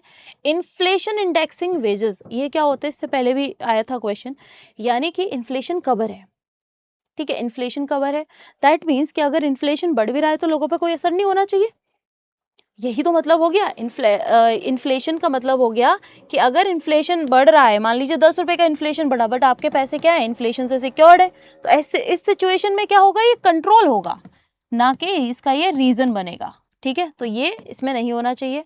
हायर परचेजिंग पावर लोगों की परचेजिंग पावर ज़्यादा होगी तो ऑब्वियस सी बात है कि उनकी डिमांड और बढ़ेगी, और डिमांड बढ़ेगी तो डिमांड पुल इन्फ्लेशन और बढ़ेगा। ठीक है, तो कहीं ना कहीं आपका जो ऑप्शन ए है वो करेक्ट होना चाहिए। इंटरेस्ट रेट अगर आप बढ़ा दोगे, मान लीजिए आपने इंटरेस्ट रेट बढ़ा दिया, तो लोगों के पास पैसा जो है ना वो कम हो जाएगा। पैसा कम हो जाएगा क्योंकि अब इंटरेस्ट रेट ज़्यादा है तो लोग बैंकों में पैसा रखेंगे। उस सिचुएशन में ये इन्फ्लेशन खत्म होगा। अगर यहाँ पे क्वेश्चन में पूछता कि इनमें से पांचों में से कौन सा ऐसा वेपन है, कौन सा ऐसा मेथड है जिससे कि इस इन्फ्लेशन को कम करना चाहिए, तो आपके ऑप्शन होने चाहिए थे 3 एंड 5। इनके थ्रू हम क्या कर सकते हैं, इन्फ्लेशन को कंट्रोल कर सकते हैं। अब फॉल इन इन्फ्लेशन रेट क्या होता है कि जो आपका इन्फ्लेशन है ना वो चल रहा है, और उसमें जो किसी भी ऑब्जेक्ट का प्राइस है ना, किसी भी ऑब्जेक्ट का जो प्राइस है वो स्लोली फॉल हो रहा है, स्लोली फॉल हो रहा है। ठीक है, तो यहाँ पे कह सकते हैं कि जो कीमतें थी पहले की तुलना में फॉल नहीं हो रहा, स्लोली इंक्रीज हो रहा है। ठीक है, क्योंकि इन्फ्लेशन है ना, स्लोली इंक्रीज हो रहा है। अगर फॉल बोलेंगे तो फिर उसे हम कहेंगे फॉल इन डिफ्लेशन। ठीक है, तो यहाँ पे स्लोली क्या हो रहा है, इंक्रीज कर रहा है, यानी कीमतें पहले की तुलना में धीमे गति से बढ़ रही हैं। ठीक है, तो इसका ऑप्शन जो है वो सेकंड करेक्ट हो जाएगा। बस बाकी के सब गलत हैं, बाकी का कोई इससे रेलेवेंट है नहीं। उसके बाद नेक्स्ट है कि which of the following factors could potentially contribute to stagflation. Stagflation समझते हैं क्या होता है। स्टैगफ्लेशन स्टैगफ्लेशन का मतलब होता है कि इन्फ्लेशन बहुत ज्यादा है, इन्फ्लेशन बहुत ज्यादा है। ठीक है, इन्फ्लेशन बहुत ज्यादा है, अनएम्प्लॉयमेंट बहुत ज्यादा है, लेकिन आपकी इकोनॉमिक ग्रोथ कम है। जब ऐसी सिचुएशन आती है तो ऐसी सिचुएशन को कंट्रोल करना बहुत मुश्किल हो जाता है। ऐसी सिचुएशन में क्या होता है कि और भी ज़्यादा चीज़ें खराब होने लग जाती हैं। तो पूछ रहे हैं कि कारक जिम्मेदार हो सकते हैं, यानी ऐसी कौन सी चीज़ें हैं जिससे क्या हो रहा है कि ये चीज़ें और बढ़ रही हैं। ठीक है, अब देखो इन्फ्लेशन है, महंगाई है, तो महंगाई को कम करने के लिए क्या करना पड़ेगा। अगर हम इन जनरल बात करते हैं, महंगाई हो रखी है, तो महंगाई को कम करने के लिए हमें क्या करना पड़ेगा। महंगाई को कम करने के लिए हमें सबसे पहले लोगों के पास जो पैसे हैं उनको कम करना पड़ेगा, यानी इंटरेस्ट रेट बढ़ा दो। जब आप बैंक हाई इंटरेस्ट रेट देगा पैसा जमा करने का, तो लोग बैंकों में पैसा जमा करेंगे, तो कहीं ना कहीं इन्फ्लेशन कंट्रोल होगा। ये समझ में आया। दूसरा, एम्प्लॉयमेंट अनएम्प्लॉयमेंट बहुत ज्यादा है, यानी लोगों के पास काम नहीं है। काम नहीं है, क्यों नहीं है, क्योंकि कुछ प्रोडक्शन नहीं हो पा रहा, कुछ प्रोडक्शन नहीं हो पा रहा, और किसी भी तरीके से कोई गवर्नमेंट फैसिलिटी नहीं मिल पा रही है, गवर्नमेंट कुछ कर ही नहीं पा रही है। तीसरा, इकोनॉमिक ग्रोथ। ठीक है, ऑब्वियस सी बात है कि सिर्फ इन्फ्लेशन है, प्राइस बढ़ रहा है, कीमतें बढ़ रही हैं, ना आपकी सप्लाई है, ना आपका प्रोडक्शन है, कुछ नहीं है। ठीक है, ऐसी सिचुएशन में अब सरकार को यहाँ पे कौन से फैक्टर्स हो सकते हैं जो कंट्रीब्यूट और करेंगे, जो इस चीज को और बढ़ाएंगे। High inflationary pressure due to increased government spending. ठीक है, सरकार ने स्पेंडिंग करना चालू कर दिया, बहुत पैसा जो है बढ़ाना चालू कर दिया। Decline in industrial production and sluggish economic growth. Sluggish मतलब धीमी आर्थिक वृद्धि, जैसे मैंने बताया। कुल मांग और उपभोक्ता खर्च में कमी, यानी कि decrease in aggregate demand and consumer spending. Appreciation of domestic currency leading to reduction of export competitiveness, यानी घरेलू मुद्रा के मूल्य में वृद्धि, जिससे निर्यात की प्रतिस्पर्धात्मक कम हो जाती है। ठीक है, यानी कॉम्पिटिटिवनेस कम हो जाता है। चारों ही फैक्टर्स जो हैं कहीं ना कहीं इसके लिए रिस्पॉन्सिबल हैं। ठीक है, चारों ही फैक्टर्स जो हैं इसके लिए रिस्पॉन्सिबल हैं। चारों ही फैक्टर्स ऐसे हैं जो और भी ज़्यादा स्टैगफ्लेशन को बढ़ावा देंगे। ठीक है, यानी कि high inflationary pressure due to increased government spending, सरकारी खर्च बढ़ने के कारण महंगाई का ज़्यादा दबाव। अगर आप हिंदी में पढ़ेंगे तो आपको और क्लियर हो जाएगा कि सरकारी खर्च बढ़ रहा है, इस वजह से क्या हो रहा है, महंगाई और भी ज़्यादा बढ़ती जा रही है। ठीक है, औद्योगिक उत्पादन में गिरावट हो रही है और धीमी आर्थिक वृद्धि हो रही है, बिल्कुल सही बात है। मांग और उपभोक्ता खर्च में कमी आ रही है। देखो, जिस चीज़ की डिमांड होनी चाहिए डिमांड तो हो ही रही है, बट उसकी सप्लाई नहीं हो पा रही, उस सिचुएशन में ये चीज़ भी एक है। और घरेलू मुद्रा के मूल्य में वृद्धि हो रही है, जिससे निर्यात की जो कॉम्पिटिटिवनेस है वो कम होती जा रही है, हमारे पैसे की वैल्यू उतनी रही नहीं, उस वजह से क्या हो रहा है, हमारे एक्सपोर्ट भी कम हो रहे हैं और हम ज़्यादा से ज़्यादा इम्पोर्ट कर रहे हैं, ये भी एक सिचुएशन बन जाती है। ठीक है, चारों ही फैक्टर्स जो हैं इसके लिए रिस्पॉन्सिबल होंगे। हेडलाइन इन्फ्लेशन की बात कर रहा है और इधर एक कोर इन्फ्लेशन की बात कर रहा है कि दोनों क्या होते हैं। ठीक है, हेडलाइन इन्फ्लेशन क्या है और कोर इन्फ्लेशन क्या है। हेडलाइन महंगाई, ठीक है, कंज्यूमर प्राइस इंडेक्स, नंबर में बदलाव की दर, यह एक औसत परिवार द्वारा इस्तेमाल किए जाने वाले सामान और सेवाओं की एक स्टैंडर्ड बास्केट की औसत कीमत को मापता है। Headline inflation refers to the rate of change in CPI, consumer price index, जिसमें हमारे गुड्स एंड सर्विसेज इंक्लूड होते हैं। जब भी हमें इन्फ्लेशन नापना होता है, इन्फ्लेशन मेजर करना होता है, तो हम सीपीआई का यूटिलाइजेशन करते हैं। सीपीआई में क्योंकि हमारे गुड्स होते हैं प्लस हमारी सर्विसेज होती हैं। ठीक है, ये सही तरीके से हमें बताता है कि इन्फ्लेशन कितना है। क्यों? क्योंकि ये कंज्यूमर के लेवल पे जाके चेक करता है। ठीक है, तो हेडलाइन इन्फ्लेशन का मतलब होता है कि rate of change in CPI, यानी सीपीआई में जो चेंज हुआ, a measure of average price of a standard basket of goods and services consumed by a typical family. देखो, अगर हमें इन्फ्लेशन पता करना है तो हमें एक लोगों के हिसाब से बात करनी पड़ेगी ना, कि एक पर्टिकुलर कंज्यूमर लेवल पे कितना इन्फ्लेशन है, क्योंकि इन्फ्लेशन की मार तो एट लास्ट कंज्यूमर ही झेलता है। तो इसीलिए पहला स्टेटमेंट करेक्ट है, क्योंकि हेडलाइन इन्फ्लेशन का मतलब ही क्या है कि सीपीआई में कितना चेंज हुआ ये देखना। ठीक है, और सीपीआई क्या है? सीपीआई में गुड्स एंड सर्विसेज दोनों इंक्लूड होते हैं। कोर इन्फ्लेशन की बात करते हैं, तो कोर इन्फ्लेशन का मतलब हो गया कि change in average price, average consumer prices after excluding from the consumer price index certain items of volatile price such as food and fuel. Core महंगाई कंज्यूमर प्राइस इंडेक्स से खाने पीने की चीजों और ईंधन जैसे अस्थिर कीमतों वाली चीजों को हटाने के बाद औसत कंज्यूमर कीमतों में बदलाव को मापती है। देखो, सीपीआई ऐसे समझो कि एक बास्केट है, एक डलिया है, जिसमें बहुत सारे प्रोडक्ट्स हैं। ठीक है, बहुत सारे प्रोडक्ट्स हैं, बहुत सारी ऑब्जेक्ट्स हैं, बहुत सारे सर्विसेज को इंक्लूड करते हैं। अब आप देखेंगे कि खाने की जो कीमतें होती हैं वो कभी भी बढ़ जाती हैं। अभी मान लीजिए बारिश का टाइम चल रहा है, मानसून टाइम चल रहा है, मानसून पीरियड है, तो इस सिचुएशन में अचानक से बाढ़, मान लीजिए किसी एरिया में बाढ़ आ जाती है, तो क्या होगा कि जो प्राइस है वो अचानक से बढ़ जाएंगे। अब उन प्राइस के बढ़ने की वजह से क्या हमें कोर इन्फ्लेशन बढ़ा पता चलेगा? नहीं पता चलेगा ना। हमें एक पर्टिकुलर, मान लीजिए कि अनियन का प्रोडक्शन हो रहा था और सिर्फ अनियन की कीमतें बढ़ गई इसमें, तो अनियन की कीमतों को हम हेडलाइन इन्फ्लेशन में डाल सकते हैं, बट कोर इन्फ्लेशन में नहीं डाल सकते। कोर का मतलब क्या है कि ऑल ओवर द उस बास्केट में जो चेंज आया वो। हेडलाइन मतलब ऊपर ऊपर से, ऊपर ऊपर जो दो चार प्रोडक्ट्स थे उनकी वजह से जो महंगाई बढ़ी, हम उसकी बात कर रहे हैं। हेडलाइन का मतलब क्या है? ऊपर ऊपर से जो महंगाई बढ़ी दो चार प्रोडक्ट्स की वजह से, उनको इंक्लूड कर लो। कोर का मतलब क्या है कि ओवरऑल कितना चेंज आ रहा है। खाली एक अनियन या टमाटर या प्याज के भाव बढ़ने से हम इसको डिसाइड नहीं कर सकते। दोनों में यही फर्क होता है और दोनों ही स्टेटमेंट यहाँ पे आपके करेक्ट हैं। ओके, वॉलेटाइल, क्योंकि आप देखोगे ये जो फूड आइटम्स होते हैं या फ्यूल होता है, ये बहुत जल्दी चेंज होता है। इनके बेसिस पे अगर आप इन्फ्लेशन कैलकुलेट करने चाहोगे तो वो आपका हेडलाइन इन्फ्लेशन हो जाएगा। ओके, आगे चलते हैं। The weightage of food in consumer price index is higher than the WPI. देखो, डब्ल्यूपीआई में ना, अब ये हायर क्यों होता है ये आपको खुद ही समझ में आएगा कि डब्ल्यूपीआई में सिर्फ गुड्स आते हैं, जबकि मैंने बताया कि सीपीआई में गुड्स प्लस सर्विसेज आते हैं। तो बताइए कि एक बास्केट में गुड्स और प्राइस सर्विसेज दोनों है, एक में सिर्फ गुड्स है, तो ऑब्वियस सी बात है कि कौन सा ज्यादा होगा? सीपीआई ज्यादा होगा, उसका वेटेज ज्यादा होगा। First is correct. डब्ल्यूपीआई में सेवाओं की कीमतों में होने वाले बदलाव शामिल नहीं होते, जबकि सीपीआई में होते हैं। सही बात है, क्योंकि डब्ल्यूपीआई में तो जो है सर्विसेज इंक्लूड ही नहीं होती। ओके, रिजर्व बैंक ने अब महंगाई को मापने और मुख्य पॉलिसी दरों में बदलाव का फैसला लेने के लिए डब्ल्यूपीआई को अपना मुख्य, नहीं भाई, डब्ल्यूपीआई को नहीं है, सीपीआई को है।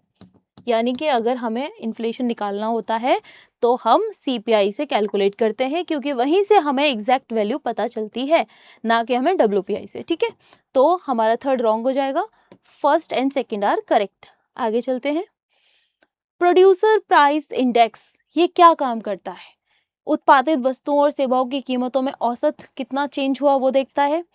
उत्पादित यानी जो प्रोड्यूस्ड, क्योंकि प्रोड्यूसर से आपको समझ में आ रहा है कि जो प्रोड्यूस्ड गुड्स एंड सर्विसेज हैं उनमें जो मार्जिनल मामूली बदलाव हुआ उसको नापता है।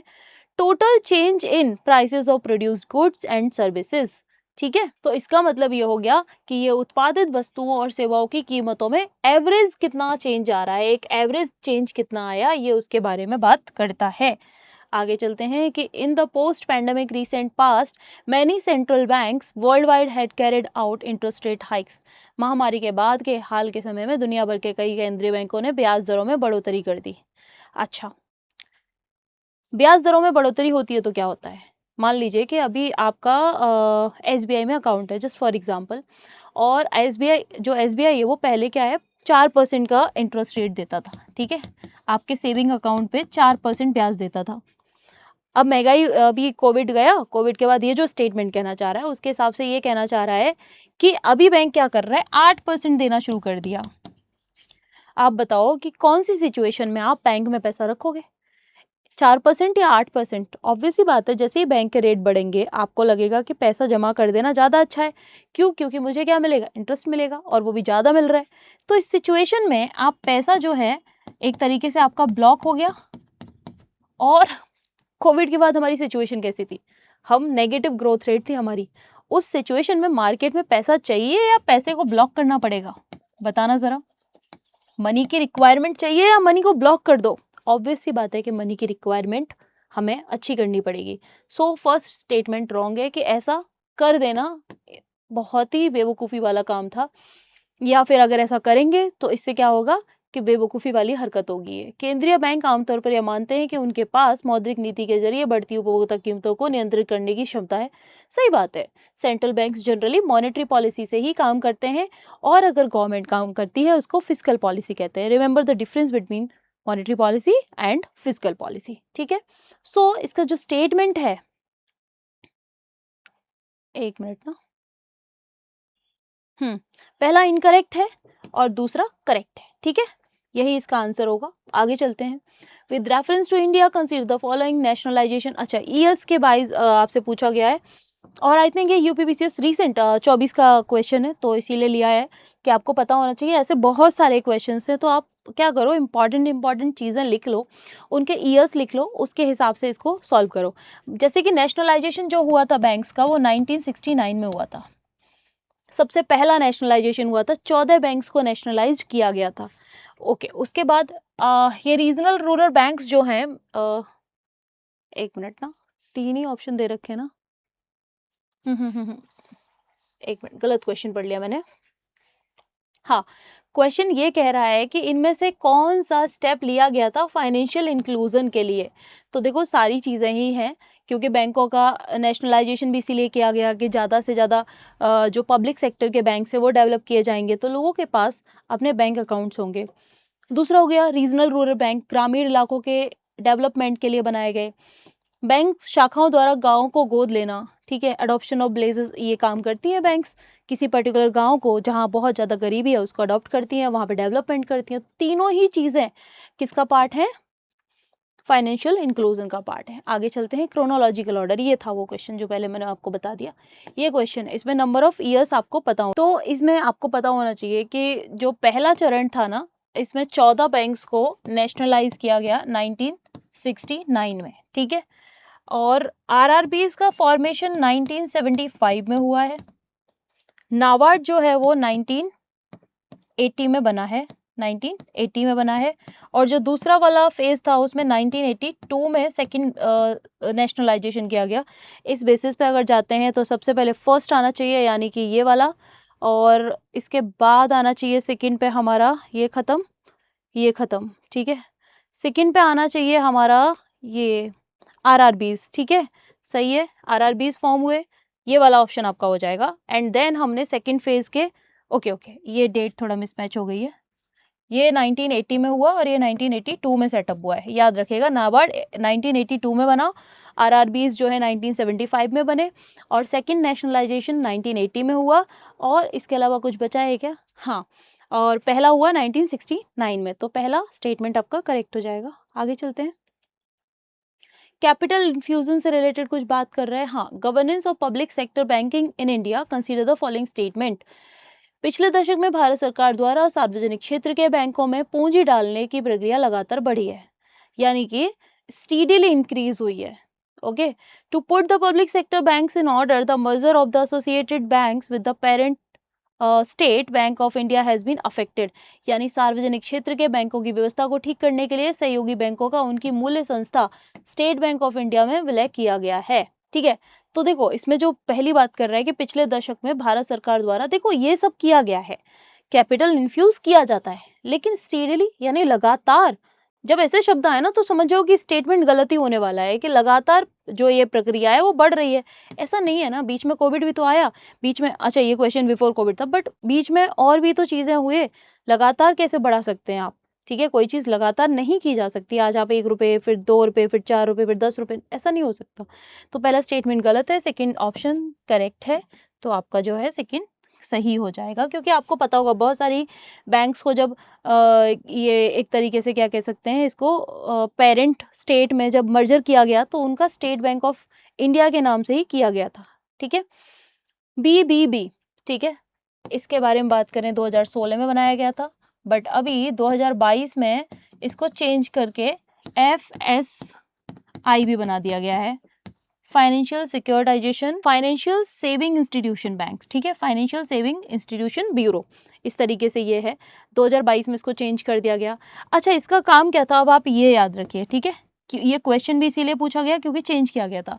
ये जो बीबीबी है यानी बैंक्स बोर्ड ब्यूरो, इसका काम ये रहता था कि जो बैंक्स है, पब्लिक सेक्टर बैंक हो गए, बाकी जो अदर बैंक्स हैं, उनके जो हेड होते हैं, लाइक उसमें चेयरमैन कौन होगा, उसमें एमडी कौन होगा, उसमें मैनेजर कौन होगा, डायरेक्टर कौन होगा, इस तरीके के लोगों का अपॉइंटमेंट करने का काम रहता था इसका। ठीक है, पब्लिक सेक्टर बैंक्स में। ओके, तो पहला कह रहा है कि जो गवर्नर होता है इसका, चेयरमैन जो होता है, सॉरी, जो governor of RBI is the chairman of the BB, नहीं, पहली बात, जो आरबीआई के गवर्नर हैं वो ट्रिपल बी के चेयरमैन नहीं होते। ट्रिपल बी के चेयरमैन जो है वो गवर्नमेंट ऑफ इंडिया डिसाइड करती थी अपने हिसाब से। ठीक है, ये जो है गवर्नमेंट ऑफ इंडिया के थ्रू अपॉइंट किया जाता था। तो पहला स्टेटमेंट यहाँ पे गलत है।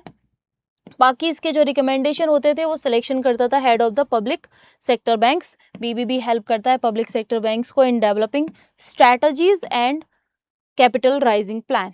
बेसिकली सारे बैंक्स को, जितने भी पब्लिक सेक्टर बैंक्स हैं, उनके लिए एक इंस्टीट्यूशन बनाया गया जो उनको सलाह देगा, उनको एडवाइस देगा कि आप ये चीज़ ऐसे करिए, ये चीज़ ऐसे करिए।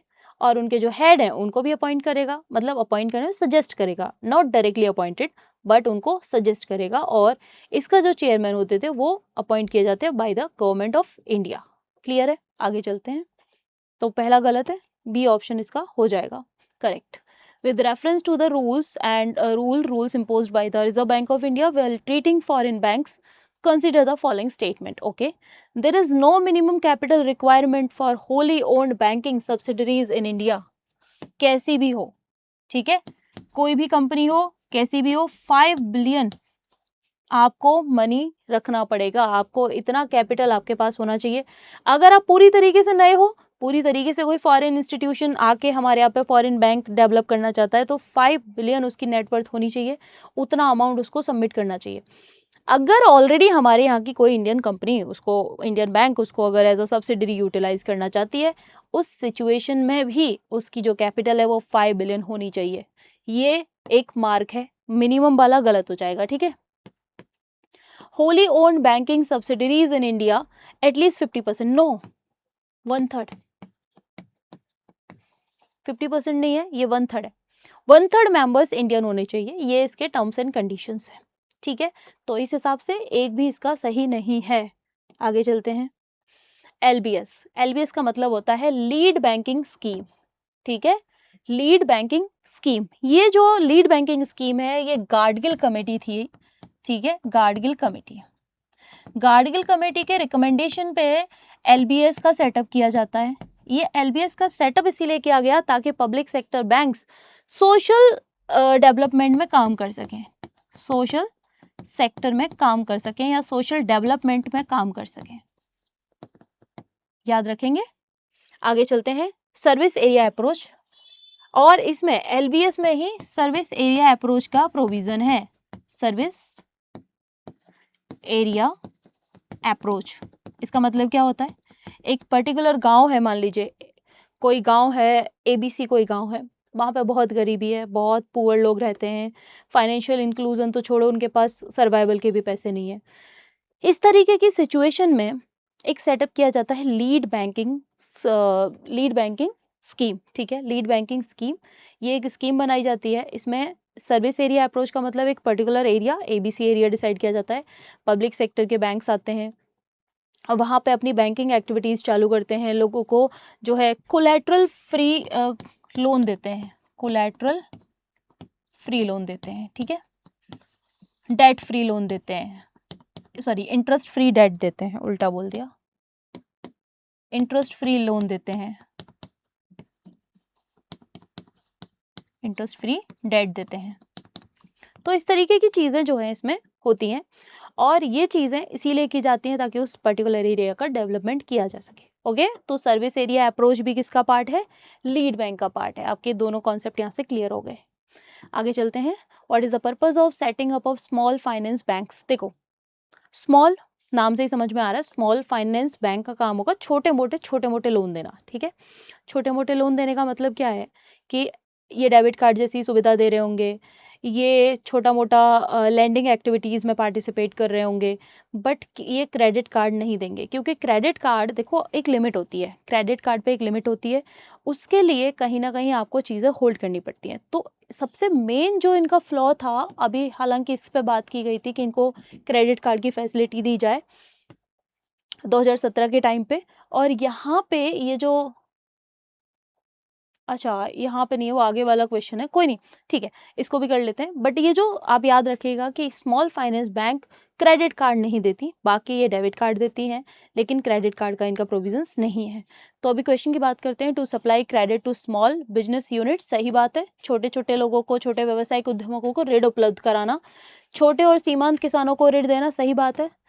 B to encourage young entrepreneurs to set up business particularly in rural areas, ऐसा कोई मैंडेटरी नहीं है, ठीक है, कि आप गांव में, पर्टिकुलर गांव में ही आप ये बिजनेस करेंगे या ऐसा करेंगे, ऐसा कोई मैंडेटरी नहीं है क्लॉज, ठीक है? तो इसको हम हटा देते हैं, हमारे दो ऑप्शन करेक्ट हो जाते हैं। आगे चलते हैं। ओके, पेमेंट बैंक्स, हाँ, वो बेसिकली पेमेंट बैंक का ही कॉन्सेप्ट था जो मैंने आपको बता दिया। जैसे यहाँ पे दे रखा है ना, both credit card and debit card, यही गलत है। पेमेंट बैंक्स जो होते हैं वो क्रेडिट कार्ड या डेबिट कार्ड में से सिर्फ डेबिट कार्ड ही देते हैं, क्रेडिट कार्ड नहीं देते, इसीलिए ये जो स्टेटमेंट है गलत हो जाएगा सेकंड वाला, और यहाँ पे ऑप्शन आपका हो जाएगा 1 और 3। फिर भी पढ़ लेते हैं कि वित्तीय समावेशन को बढ़ावा देने के लिए पेमेंट बैंक स्थापित करने की अनुमति दी जा रही है। पेमेंट बैंक से जैसे आपको समझ में आ रहा है छोटे मोटे, जैसे अभी कुछ समय पेटीएम ने पेमेंट बैंक स्टार्ट किया था, पेटीएम पेमेंट बैंक, एक लिमिट थी, आप 10,000 तक का शायद अमाउंट जो है उसमें स्टोर कर सकते हैं, उसके ऊपर का अमाउंट आप नहीं कर सकते। तो ये सबसे बड़ी चीज़ यहाँ पे ये थी इनकी। Mobile telephone companies, supermarket chains, इनको जो है अलाउ किया गया था, ये ओन कर सकते हैं, कंट्रोल कर सकते हैं, why the residents are eligible to be promoter of payment banks, सही बात है। पेमेंट बैंक ऋण देने का काम नहीं कर सकते, बिल्कुल सही बात है कि ये लैंडिंग एक्टिविटीज में पार्टिसिपेट नहीं करते। ओके, आगे चलते हैं। इंडिया में जो एनबीएफसी होते हैं, can access the liquidity adjustment facility window of the Reserve Bank of India. ये कह रहा है कि ये जो लिक्विडिटी एडजस्टमेंट फैसिलिटी है, ये इसको जो है एक्सेस कर सकते हैं। इंडिया में foreign institutional investors can hold the for government securities. देखो ये वाली चीज़ है ना, ये लिमिटेड अमाउंट में है, लिमिटेड क्राइटेरिया के साथ आती है, कर सकते हैं बट इस पर लिमिट्स हैं, ठीक है, कुछ लिमिट्स के साथ ये काम कर सकते हैं। और पहला स्टेटमेंट गलत है, पहला स्टेटमेंट क्या है, गलत है, एक सेकेंड ना, हाँ, फर्स्ट स्टेटमेंट इज रॉन्ग, क्योंकि एनबीएफसी जो है कैन एक्सेस द लिक्विड नहीं कर सकते। एनबीएफसी जो है अलग होते हैं, पहली बात, एक कंपनीज एक्ट 2013 के अंडर बनाए जाते हैं, ये companies act, NBFC companies act 1959, companies act 1956 के अंडर इनको बनाया गया है, और बैंकिंग एक्टिविटीज़ या बैंकिंग रेगुलेशन एक्ट 1949 जो है उसके अंदर इनको लाइसेंस दिया जाता है। अब ये जो बैंक्स होते हैं, होते तो बैंक्स हैं, बट इनकी जो एक्टिविटीज़ होती है काफ़ी कंट्रोल्ड होती हैं, ये कंट्रोल्ड मैनर में काम करते हैं, लिमिटेड अमाउंट लैंड करते हैं, लिमिटेड अमाउंट का पेमेंट इनके पास रहता है, ये सारी चीज़ें लिमिटेड रहती हैं, और जो लिक्विडिटी एडजस्टमेंट फैसिलिटी जो लैफ होता है उसमें ये एलिजिबल नहीं होते, यानी आरबीआई से ये जो है किसी भी तरीके से लोन जैसी सिचुएशन में ये लोन नहीं ले सकते। ठीक है। दूसरा हो गया कि जो फॉरेन इंस्टीट्यूशनल इन्वेस्टर्स हैं वो जीसेक जो गवर्नमेंट सिक्योरिटीज होती हैं उसमें उनको होल्ड कर सकते हैं, बट एक लिमिटेड जो है क्राइटेरिया है उसके अंदर ही ये काम करेंगे। तो सही है सेकंड स्टेटमेंट। थर्ड कह रहा है कि भारत में स्टॉक एक्सचेंज कर्ज के लिए एक अलग ट्रेडिंग प्लेटफॉर्म उपलब्ध करा सकता है। इस बिल्कुल सही बात है। डेट के लिए एक अलग से ये चीज़ें सब की जा सकती हैं, तो कराया जा सकता है, इसमें कोई दिक्कत नहीं है। आगे चलते हैं। माइक्रो फाइनेंस क्या मतलब क्या होता है? माइक्रो फाइनेंस का मतलब होता है कि जो लो इनकम ग्रुप है उनको फाइनेंशियल सर्विसेज प्रोवाइड करवाना। इसके लिए this include both the consumers and self employed. इसमें कंज्यूमर भी हो सकते हैं और स्वरोजगार वाले लोग भी हो सकते हैं, दोनों लोग हो सकते हैं। द सर्विसेज रेंडर्ड अंडर कौन सी सर्विसेज होती हैं? क्रेडिट, बचत, बीमा, फंड, सारी चीज़ें इसमें इंक्लूड है। याद रखेगा कि क्रेडिट भी दे सकते हैं, सेविंग्स भी, इंश्योरेंस भी और फंड ट्रांसफर भी, चारों चीज़ें अलाउ है इसमें। Core banking solution. Core banking solution का मतलब क्या होता है कि ये 2016 का क्वेश्चन पूछा हुआ है कि कोर बैंकिंग सोल्यूशन है क्या? Core banking solution it is a network of banks branches with enables consumers to operate their account from any branch of the bank on its network regardless of where they are open। यही फायदा है core banking का कि आप कहीं से भी अपना खाता खुलवा सकते हैं, अपना अकाउंट जो है चालू कर सकते हैं। इसमें ऐसे मैंडेटरी नहीं है कि आप इसी बैंक में यहीं पे प्रेजेंट होना चाहिए। कोर बैंकिंग का फायदा यही होता है। ठीक है, तो पहला स्टेटमेंट सही है। It is an effort to increase RBI's control over commercial banks through computerisation. ये भी सही बात है। It is a detailed procedure by which a bank with a huge non-performing asset is taken over by another bank। It is अ पहला statement सही है इसमें। ये कंप्यूटरीकरण यानी कंप्यूटराइजेशन के थ्रू कॉमर्शियल बैंक्स पर आरबीआई का एक नियंत्रण बढ़ाने का प्रयास है, ऐसा कुछ भी नहीं है। इसमें सिर्फ लोगों को ये फैसिलिटी प्रोवाइड करवाना है कि वो कहीं से भी अपना अकाउंट एक्सेस कर सकते हैं, कहीं से भी उनको फिजिकली उसी ब्रांच में विजिट करना पॉसिबल नहीं हो पा रहा है, तो ज़रूरी नहीं है कोर बैंकिंग सोल्यूशन के थ्रू वो कहीं भी विजिट कर सकते हैं। So first statement is correct and second is wrong. Third की बात करें, कोई ये एक विस्तृत प्रक्रिया है जिसके द्वारा भारी नॉन एनपीए जैसा इसमें कोई प्रोविजन नहीं है, इसीलिए पहला ही स्टेटमेंट इसका सही है। ठीक है। बेसल थर्ड अकॉर्ड क्या है? ठीक है, देखो यूरोपियन कंट्रीज जो हैं यहाँ पे यहाँ के जो बैंक्स हैं, इनकी जो फाइनेंशियल एक्टिविटीज़ है उनको सबसे अच्छा माना जाता है। तो यहीं पे एक बेसल करके एरिया है, सिटी है, वहाँ पे सबसे पहले बैंकिंग एक्टिविटीज़ किस तरीके से होनी चाहिए 1975 में ऐसा डिसीजन लिया जाता है कि किस तरीके से काम किया जाना चाहिए। ठीक है, क्या क्या रूल्स होने चाहिए जिससे कि कभी भी किसी भी तरीके की सिचुएशन आ जाए, फाइनेंशियल इमरजेंसी आ जाए, कोई बहुत बड़ी प्रॉब्लम आ जाए, तो जैसे कोविड के टाइम पे हमारी इकोनॉमिक एक्टिविटीज़ डाउन हो गई, कोई भी इकोनॉमिक क्राइसिस आ जाए, उस सिचुएशन में बैंक्स के पास इतना अमाउंट होना चाहिए कि वो उसको झेल पाएँ। जैसे 2008 में हुआ, तो हमारे जो बैंक्स हैं, हमारा जो सेंट्रल बैंक है, वो उस चीज़ को झेल गया था। ठीक है, इतना बड़ा इकोनॉमिक क्राइसिस हुआ। क्यों? क्योंकि हमने बेसल नॉर्म को बहुत अच्छे से फॉलो कर रखा है।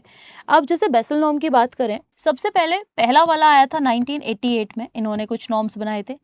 सेकंड में इन्होंने 2004 में कुछ नॉर्म्स बनाए, और जो अभी यूज़ हो रहा है वो थर्ड है, बेसल नॉर्म थर्ड है, जो 2010 में यूटिलाइज़ किया गया था। 2010 में इसके बारे में बात की गई थी, और इसमें क्या दे रखा है कि इसमें जो कैपिटल एडुकेसी रेशियो है, बहुत सारी चीज़ें हैं, बट कैपिटल एडुकेसी रेशियो जो है 8% होना चाहिए, जबकि इन्होंने बोला 8% होना चाहिए, बल्कि इंडिया में इवन आरबीआई ने इसको 9% कर रखा है। इसीलिए हम 2008 वाला इकोनॉमिक क्राइसिस झेल गए थे, क्योंकि हमारे बैंक्स बहुत अच्छे से काम करते हैं।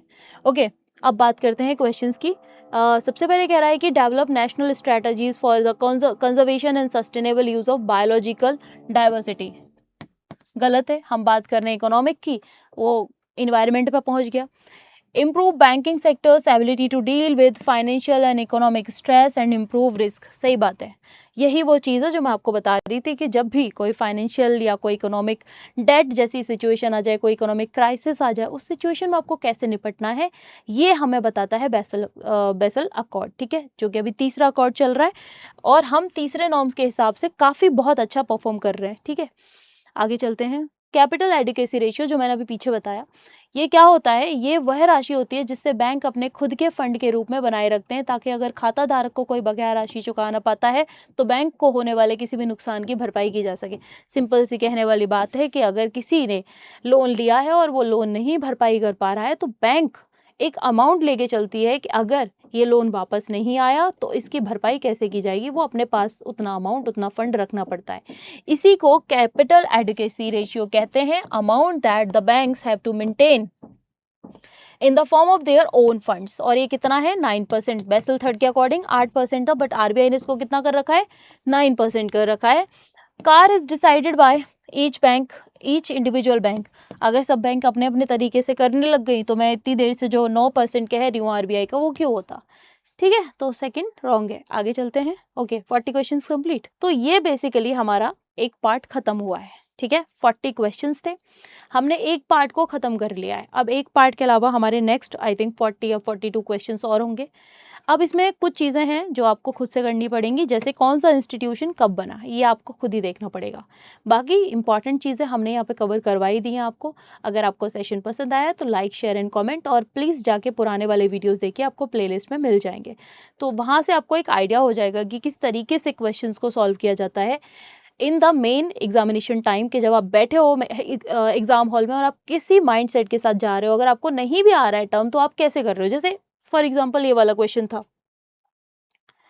जनरली अगर आपने नहीं भी पढ़ा है ना ये वाला, तो आपको समझ में आ जाएगा कि अरे ये बात कर रहा है, हमारा इकोनॉमिक्स के क्वेश्चंस में चल रहा था, अचानक से बायोलॉजिकल और इन सब चीज़ों की बात कर रहा है। तो आपको कुछ चीज़ें समझनी पड़ेंगी, आपको कुछ ट्रैप्स समझने पड़ेंगे कि कौन सी जगह क्या ट्रैप्स हो सकते हैं। तो उसी सीरीज़ में अभी हम कल इसका सेकेंड पार्ट कवर करेंगे, और इस तरीके से हमारा एक पूरा जो सेक्शन है इकोनॉमिक्स की जो घटना चक्र है उसका, वो खत्म हो जाएगा। तो मिलते हैं आपको नेक्स्ट वीडियो में। Thank you so much.